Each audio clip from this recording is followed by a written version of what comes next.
Have you ever considered taking up horse riding as a sport? Probably not, because a lot of people believe horse riding isn't a sport.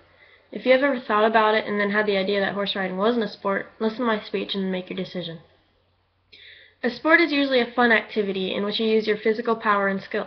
You can compete in sports, which is a very common thing to do, or you can just play for fun against a group of friends, or even by yourself. Some of the common sports include football, soccer, basketball, and baseball.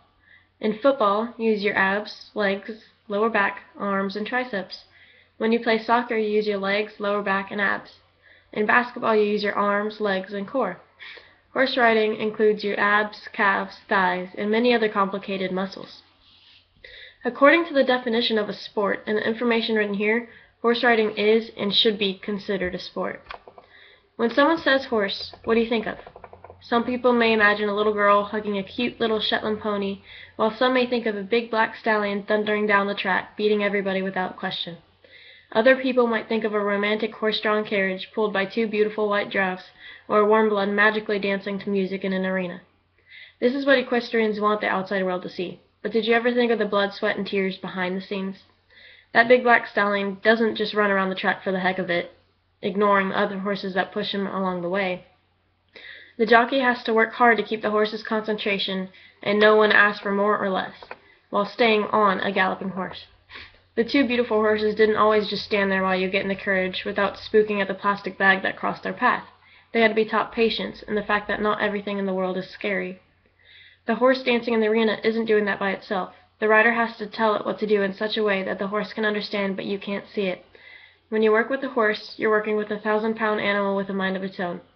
Because of the level of concentration and physical requirements needed from the rider to achieve perfection, horse riding is a very complicated and demanding sport. When you think of one of your friends, you think of their personalities. You may think of a few words to describe them, such as outgoing, shy, boastful, and happy. Like people, horses have personalities also. If you have horses, you know that no horse is the same. One of my horses is very outgoing and walks up to anybody begging for attention, just like a dog. Another one of my horses is very isolated and would rather be left alone. Horses can get jealous, mad, happy, annoyed, and excited. When you work with a horse, you have to take their mood in consideration, which is another thing to add to the list of what equestrians need to be aware of. To be successful, horse rider takes a lot of work, time, and patience. Just like any other sport, none of the great equestrians became great overnight. Steve Jobs said something that really reflects on what I'm trying to say. People say you have to have a lot of passion for what you're doing, and it's totally true. And the reason is because it's so hard that if you don't, any rational person would give up. Horse riding is hard. Just like anything, you have good days and you have bad days. Unlike other sports, instead of worrying about yourself, you have to worry about the animal that's with you along with yourself. Another piece of what Steve Jobs said. If you really look at the ones that ended up, being successful in the eyes of society and the ones that didn't, oftentimes it's the ones who were successful, loved what they did so they could persevere, when it got really tough.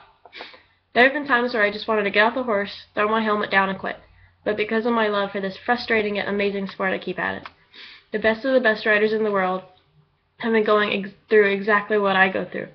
But they kept persevering, and because of that determination, they became successful in something they loved doing. A lot of people don't understand how much equestrians go through to succeed. They think the horse does all the work and the rider just sits there. Therefore, in their minds, horse riding is not a sport. It's understandable to see why they think that, because when they see a perfectly performed dressage round, they see someone sitting on a horse who's dancing in the arena. What equestrians see is something only we know, such as the burning abs the rider has from sitting the horse's beautiful extension across the diagonal, or the pain in the rider's thighs when they bring the horse from a gallop down the long side to a beautiful collected canter in the corners. If you really look at the rider, you can see their mind working hard to remember all the things they were taught. For example, keep connection on the outside rein, but go with the horse's side-to-side motion as they walk.